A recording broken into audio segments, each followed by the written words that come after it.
Baiklah, kami dari kelompok 1 akan mempresentasikan hasil kelompok kami. Sebelumnya kami akan memperkenalkan diri terlebih dahulu. Perkenalkan, nama saya Aminatul Khairani dengan nomor BP 22102420. Saya Muhammad Ilham Fajri dengan BP 2210242029. Saya Nur Hayadun Nofitri dengan BP 2210242022. Saya Ahmad Zikri dengan NIM 2210242031. Baiklah, kami akan mempresentasikan hasil kelompok kami. Perlu diingat, metabolisme merupakan semua reaksi kimia yang terjadi di dalam tubuh, baik membuat energi atau menggunakan energi. Metabolisme meliputi proses sintesis atau anabolisme dan proses penguraian atau katabolisme. Keduanya memiliki sifat yang berlawanan. Anabolisme merupakan reaksi penyusunan senyawa kompleks dari senyawa-senyawa sederhana, sedangkan katabolisme merupakan reaksi perombakan atau pemecahan senyawa kompleks menjadi senyawa sederhana. Dalam prosesnya, anabolisme memerlukan energi, sedangkan katabolisme akan menghasilkan energi. Dalam kehidupan sehari-hari, anabolisme dapat dicontohkan pada proses pembentukan glukosa oleh tumbuhan melalui proses fotosintesis. Sedangkan katabolisme contohnya adalah proses respirasi.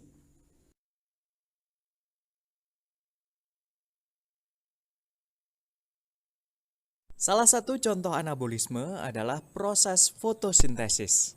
Adakah yang masih ingat bagaimana proses fotosintesis terjadi? Apa saja bahan-bahan yang digunakan?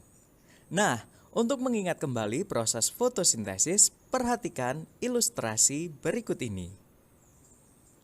Bahan yang digunakan dalam proses fotosintesis adalah karbon dioksida yang dihasilkan dari hasil respirasi manusia maupun dari udara luar.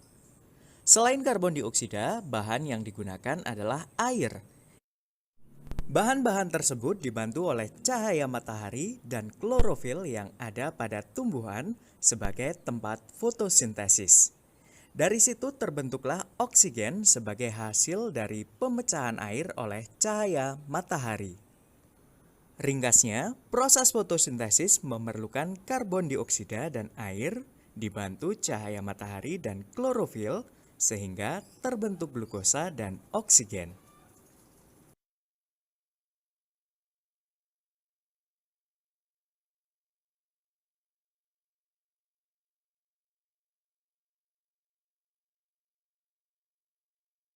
Selanjutnya proses katabolisme, contohnya adalah respirasi. Tapi sebelum kita pelajari bagaimana prosesnya, apa kamu sudah tahu apa tujuan bernafas? Supaya tetap hidup. Oke, tentu saja. Atau untuk pertukaran antara oksigen dan karbon dioksida. Itu juga tidak salah. Fungsi respirasi atau bernafas adalah salah satunya untuk menghasilkan energi.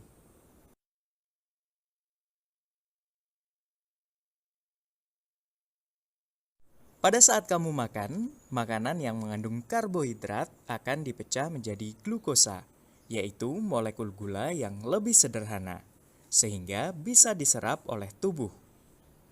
Karbohidrat yang sudah dipecah menjadi glukosa, kemudian oleh darah akan dibawa ke sel-sel tubuh melalui proses respirasi untuk mendapatkan energi dalam bentuk adenosin trifosfat atau ATP.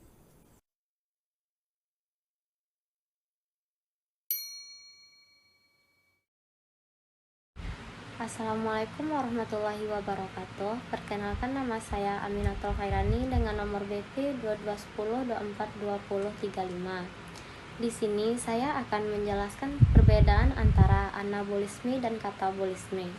Anabolisme merupakan proses penyusunan senyawa kompleks dari senyawa-senyawa yang lebih sederhana.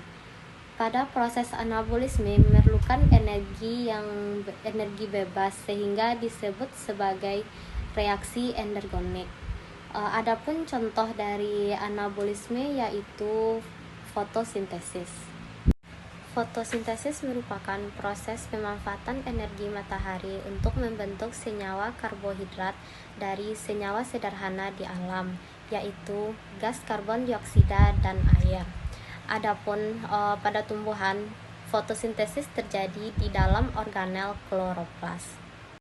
Sedangkan katabolisme merupakan proses penguraian senyawa kompleks dari senyawa-senyawa yang lebih sederhana.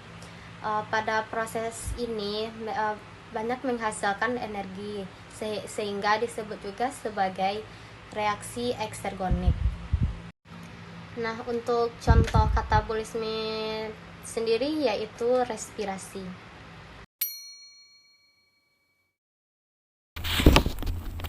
Bagian-bagian metabolisme seperti yang sudah dijelaskan, metabolisme dibagi menjadi dua, yaitu anabolisme dan katabolisme. Proses metabolisme pada makhluk hidup terdiri atas 3 bagian, yaitu pertama, metabolisme karbonhidrat, lalu kedua, metabolisme lemak, dan ketiga, metabolisme protein. Metabolisme karbonhidrat merupakan metabolisme yang mencakup penguraian katabolisme dan sintesis anabolisme dari perubahan bentuk karbonhidrat menjadi senyawa gula sederhana, yaitu monosakarida.